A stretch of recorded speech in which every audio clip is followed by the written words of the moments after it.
নমস্কাৰ প্ৰিয় দৰ্শক, পুনৰ এবাৰ আপোনালোক সকলোকে আমাৰ চেনেলটোৰ এটা গুৰুত্বপূৰ্ণ ভিডিঅ'লৈ আন্তৰিক পুনৰ এবাৰ স্বাগতম জনাইছো। প্ৰিয় দৰ্শক, ২৭ মে মঙ্গলবাৰৰ দিনটোত শনি ভগৱানৰ জন্মতিথি পালন কৰিবলৈ গৈ আছে। এই জেঠ মাহৰ অমাৱস্যাৰ তিথিৰ দিনা প্ৰতি বছৰে পালন কৰা হয় শনি ভগৱানৰ জন্মতিথি। সেই উপলক্ষে আপুনি এই শনি দেৱতাৰ জন্মতিথিৰ দিনটোত, এই শুভ দিনটোত আপুনি যদি এই কামটো সন্ধিয়াৰ সময়তেই হওক বা আপুনি এই দিনটোত যদি ঘৰত কৰিব পাৰে, তেতিয়াহ'লে আপুনি শনি দেৱতাৰ আশীষ লাভ কৰাটো একেবাৰে নিশ্চিত।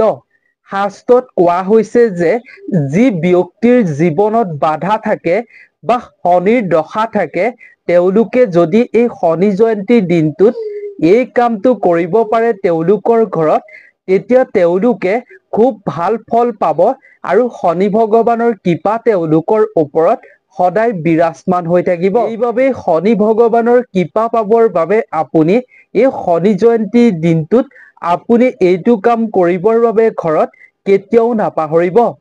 আজিৰ এই ভিডিঅ'টো আপুনি শেষলৈকে সম্পূৰ্ণকে খুব ধ্যান দি চাই থাকক। আমি এই ভিডিঅ'টোত আপোনালোকৰ লগত সুন্দৰভাৱে শ্বেয়াৰ কৰিম আপুনি শনি ভগৱানৰ জন্মতিথিৰ দিনটোত কি কাম কৰি আপুনি সুফল পাবলৈ সক্ষম হ'ব পাৰিব। সেইবাবে আপুনি ভিডিঅ'টো শেষলৈকে ধ্যান দি চাই থকাটো জৰুৰী। যদি আপুনিও আপোনাৰ ব্যৱসায় হওক বা চাকৰিৰ ক্ষেত্ৰতেই হওক, আপুনি যদি উন্নতি হ'ব বিচাৰে বা টকা পইচাৰ সমস্যাত সন্মুখীন হৈ আছে, তেন্তে আপুনি শাস্ত্ৰত কোৱা এই কাম কেইটা আপুনি এই শনি ভগৱানৰ জন্মতিথিৰ দিনটোত অৱশ্যে কৰিব। প্ৰিয় দৰ্শক, হিন্দু শাস্ত্ৰৰ মতে শিৱ আৰু শনি ভগৱানৰ মাজত গুৰু আৰু শিষ্যৰ সম্পৰ্ক আছে। ভগৱান শিৱক সৃষ্টিৰ ধ্বংসক আৰু ভগৱান শনিদেৱ ন্যায়ৰ দেৱতা। আৰু ভগৱান শিৱৰ আশীৰ্বাদৰ ফলতে শনি দেৱতাই কৰ্মৰ অনুযায়ী ফল প্ৰদান কৰিবলৈ আৰম্ভ কৰে। সেইবাবে কৰ্মৰ দাতা বুলি শনি ভগৱানক কোৱা হৈছে শাস্ত্ৰত। প্ৰিয় দৰ্শক, শনি দেৱতাৰ ৰং ক'লা হোৱাৰ কাৰণে, দেখাত ক'লা হোৱাৰ বাবে সূৰ্য দেৱতাই জন্মৰ পিছত শনি দেৱতাক নিজৰ সন্তানৰ মৰ্যাদা দিব বিচৰা নাছিল আৰু তাৰ বাবে শনি দেৱতাৰ মনত বহুত খং উঠিলে আৰু তেওঁ ক্ৰোধত ভগৱান শিৱক তপস্যা কৰিবলৈ আৰম্ভ কৰিলে আৰু শিৱই তেওঁৰ তপস্যাত সন্তুষ্ট হ'ল এদিন। আৰু তাৰ পাছত তেওঁ শনি দেৱতাক আশীৰ্বাদ দিলে যে শনি ন্যায়ৰ দেৱতা হিচাপে সকলোতে চিনাক্ত হ'ব, সকলোৱে চিনি পাব শনি দেৱতাক ন্যায়ৰ দেৱতা বুলি। প্ৰিয় দৰ্শক, শনি দেৱতা এই ন্যায়ৰ দেৱতা হোৱাৰ বাবে সকলোৱে শনি দেৱতালৈ ভয় কৰে।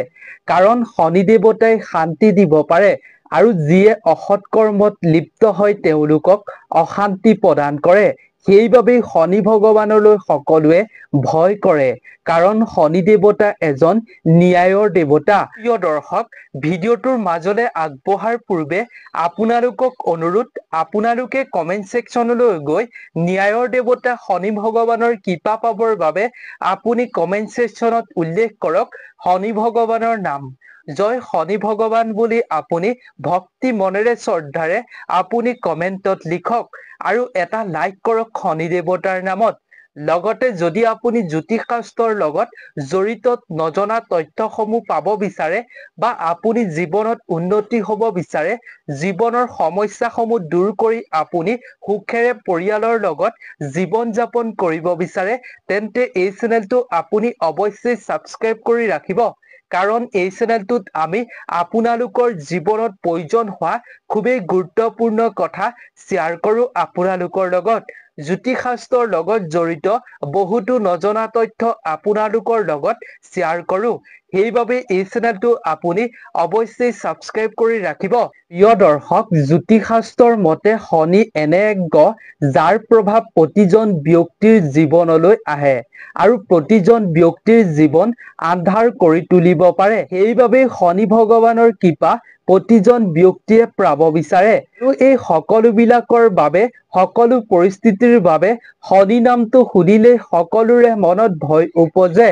সকলোৱে শনি গ্ৰহৰ বাবে বহুত চিন্তিত হৈ থাকে। হিন্দু ধৰ্ম আৰু পুৰাণ বহুততে দেৱ দেৱতাৰ নামত অতি গুৰুত্বপূৰ্ণ কথা উল্লেখ আছে। হিন্দু ধৰ্মত দেৱতাৰ পৰা অহা এই সাধাৰণ মানুহে শনিৰ অলৌকিক শক্তিক অধীন হয়। গ্ৰহৰ ৰাজ সূৰ্য দেৱতা আৰু তেওঁ পত্নী ছায়া দেৱীৰ পুত্ৰ হোৱাৰ বাবে তেওঁক ছয়পুত্ৰ বুলিও কোৱা হয়। আনহাতে শনি যম দেৱতা আৰু মৃত্যু আৰু ন্যায়ৰ দেৱতা যমুনা দেৱীৰ কনিষ্ঠ ভাতৃ। জ্যোতিষশাস্ত্ৰত কোৱা হৈছে যে নৱগ্ৰহৰ ভিতৰত শনি অন্যতম গ্ৰহ। শনি দেৱতাই কেৱল অপৰাধ আৰু অন্যায় কৰা ব্যক্তিক বেয়া কৰ্ম প্ৰদান কৰা ব্যক্তিক শাস্তি দিয়াই নহয়, যিয়ে ভাল কৰ্ম কৰে তেওঁলোকৰ ওপৰত আশীৰ্বাদ প্ৰদান কৰে শনি দেৱতাই। তেওঁ দীৰ্ঘায়ু আৰু সৎকৰ্মী লোকৰ ওপৰত প্ৰচুৰ পৰিমাণে আশীৰ্বাদ প্ৰদান কৰে। কেতিয়াও এনে ব্যক্তিৰ ওপৰত দুখৰ ছাঁ পৰা নাই। শনি দেৱতাক কলি যুগ জগতৰ বিচাৰক বুলি কোৱা হয়। প্ৰিয় দৰ্শক, শনি জয়ন্তী এনেকুৱা এটা দিন যিটো দিনত ভক্তসকলে শনি দেৱতাক হৃদয়ৰ পৰা যদি পূজা অৰ্চনা কৰে বা সৎকৰ্ম কৰে এই দিনটোত, তেতিয়াহ'লে জীৱনত সফলতা লাভ কৰিব পাৰিব। বহু লোকে এই দিনটোত শনি দেৱতাৰ কৃপাৰ বাবে আৰু সফলতাৰ বাবে শনি দেৱতাৰ চৰণত শ্ৰীচৰণত প্ৰাৰ্থনা কৰে। শনি দেৱতাৰ কৃপা লাভ কৰিবৰ বাবে শনি জয়ন্তী সৰ্বোত্তম দিন বুলি কোৱা হৈছে। এই দিনটোতে আপুনি শনি ভগৱানক সন্তুষ্ট কৰিবৰ বাবে খুবেই ভাল দিন, সৰ্বোত্তম দিন বুলি শাস্ত্ৰত কোৱা হৈছে। সেয়েহে আপুনিও এই দিনটোত শনি দেৱতাক অৱশ্যেই প্ৰাৰ্থনা কৰিব। পৌৰাণিক কাহিনীৰ অনুসৰি শনি দেৱতা ভগৱান কৃষ্ণৰ ভক্ত বুলি কোৱা হয়। তেওঁ সদায় ঈশ্বৰৰ চিন্তাত মগ্ন হৈ থাকে। ভগৱান শ্ৰীকৃষ্ণৰ জন্মৰ সময়ত সকলো দেৱ-দেৱী নন্দ নগৰলৈ আহিছিল আৰু শনিদেৱো ইয়াত উপস্থিত হৈছিলহি। কিন্তু কৃষ্ণৰ মাতৃ যশোদাই শনিদেৱক ঘৰৰ ভিতৰলৈ সোমাবলৈ নিদিলে আৰু ইয়াৰ কাৰণ আছিল শনি গ্ৰহৰ কুচকু তেওঁৰ সন্তান শ্ৰীকৃষ্ণৰ ওপৰত পৰিব বুলি আৰু কিবা ক্ষতি কৰিব বুলি, তাৰ বাবে শনি দেৱতাক সোমাবলৈ নিদিলে। ইয়াৰ ফলত শনি দেৱতা বহুত দুখিত হ'ল আৰু তেওঁ ধ্যান আৰু তপস্যাৰ বাবে তেওঁ অৰণ্যৰ ওচৰলৈ যায়। কিছু সময়ৰ পাছত যেতিয়া শ্ৰীকৃষ্ণই নিজৰ ঐশ্বৰিক ৰূপত বাঁহী বজাইছিল, তেতিয়া নন্দৰ গাঁৱৰ নাৰীসকলে বাঁহীৰ সুৰীয়া শব্দত আকৰ্ষিত হৈছিল আৰু ভগৱান শ্ৰীকৃষ্ণই নিজকে কোকিলাৰ ৰূপলৈ ৰূপান্তৰিত কৰি শনি দেৱতাৰ ওচৰত উপস্থিত হৈছিল আৰু শনি দেৱতাৰ আগত ভগৱান শ্ৰীকৃষ্ণই উপস্থিত হৈ তপস্যাৰ কাৰণ সুধিছিল আৰু শনি দেৱতাই তেতিয়া ক'লে যে মই কেৱল ন্যায়ৰ কৰ্তব্যহে কৰি আছো, মোক কিয় নিষ্ঠুৰ বুলি ভাবে মানুহে। ইয়াৰ সমান্তৰালকৈ শনিদেৱে শিশু কৃষ্ণক ভগৱান ৰূপত দেখা নোপোৱাৰ দুখৰ কথাও ভগৱান শ্ৰীকৃষ্ণৰ আগত ক'লে। তেতিয়া ভগৱান শ্ৰীকৃষ্ণই শনিক এক বৰদান দিছিল যে শনিক যিসকলে পূজা কৰিব তেওঁলোকৰ জীৱনৰ পৰা দুখ কষ্ট মুক্ত হ'ব আৰু শনিৰ কৃপা লাভ কৰিলে সেইজন ব্যক্তিৰ কোনো জীৱনত বাধাই নাথাকিব। আৰু তাৰ পাছত শনিক নন্দ বনত বাস কৰিবলৈ ক'লে আৰু তেতিয়াৰে পৰা মথুৰাৰ এই ঠাইখন কোকিলাবান শনিধাম নামেৰে জনা যায়। প্ৰিয় দৰ্শক, এনে পৰিস্থিতিত এই শুভ দিনটোত আপুনি শনি গ্ৰহৰ কৃপা পাবৰ বাবে, শনি দেৱতাৰ কৃপা পাবৰ বাবে আপুনি এই জেঠ মাহৰ অমাৱস্যাৰ দিনটোত আপুনি শাস্ত্ৰৰ অনুযায়ী কেইটামান কাম কৰাটো জৰুৰী। ইয়াৰ ফলত আপুনি শনিৰ দুখ থাকিলেও দূৰ হ'ব আৰু শনি ভগৱানৰ কৃপা আপুনি লাভ কৰিব পাৰিব। ন্যায়ৰ দেৱতাৰ আশীৰ্বাদ পালে আপুনি কেতিয়াও বাধাৰ সন্মুখীন বা বেমাৰ আজাৰত ভুগিবলগীয়া কেতিয়াও নহ'ব। দুখ কষ্ট অপায় অমংগল জীৱনৰ পৰা দূৰ হ'ব।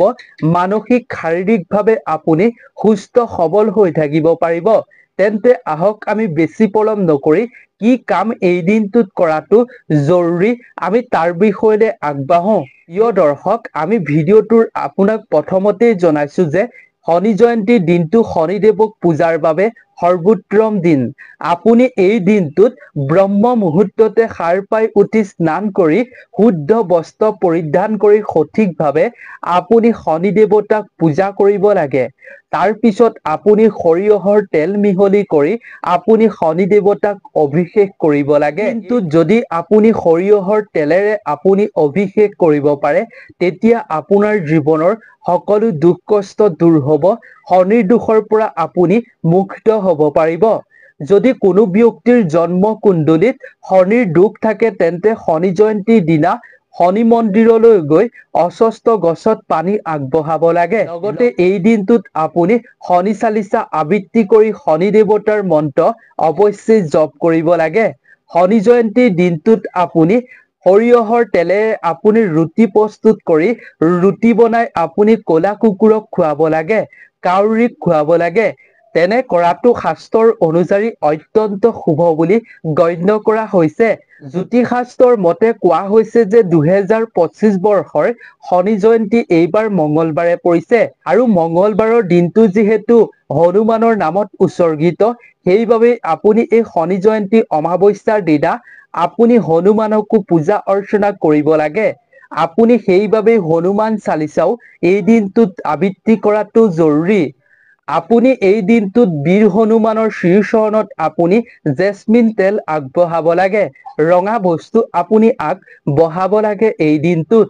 এনে কাম কৰাৰ ফলত আপুনি ন্যায়ৰ দেৱতা শনি দেৱতাৰ কৃপা লাভ কৰাৰ উপৰিও আপুনি ভগৱান বীৰ হনুমানৰ কৃপা লাভ কৰিব পাৰিব, আৰু আপুনি জীৱনত সকলো শনিৰ দুখ কষ্টৰ পৰা মুক্ত হ'ব পাৰিব, আৰু আপোনাৰ ওপৰত শনি দেৱতা খুবেই সুখী হৈ পৰিব।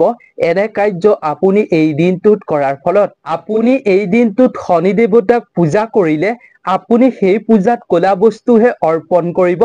ইয়াৰ পিছত আপুনি ক'লা মাটি দাইল, ক'লা ছাতি আপুনি দুখীয়া মানুহক দান কৰিব পাৰে। ক'লা বস্তু আপুনি দান কৰিব এই দিনটোত পৰাটো খুবেই পুণ্য কাম বুলি শাস্ত্ৰত কোৱা হৈছে।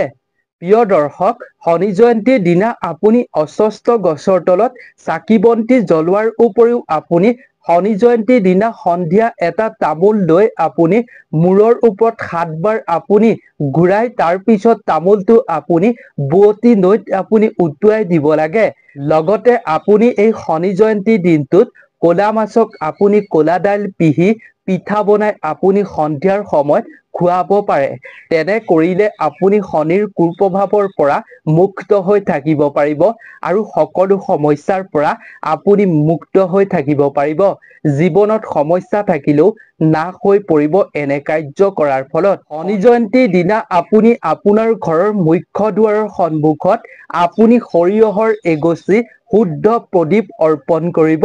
মুখ্য দুৱাৰৰ সন্মুখত আপুনি এগছি প্ৰদীপ অৰ্পণ অৱশ্যেই কৰিব। শুভ কামৰ বাবে আপুনি সফলতা পাব, আপোনাৰ জীৱনত আপুনি উন্নতি হ'ব পাৰিব এই দিনটোত আপুনি এনে কাম কৰিলে। দৰ্শক, এই শনি জয়ন্তীৰ দিনটোত আপুনি এবাৰ হ'লেও শনি মন্দিৰলৈ গৈ শনি দেৱতাক দৰ্শন কৰি প্ৰদৰ্শন কৰি আপুনি ক'লা তিল আগবঢ়াব লাগে শনি দেৱতাক।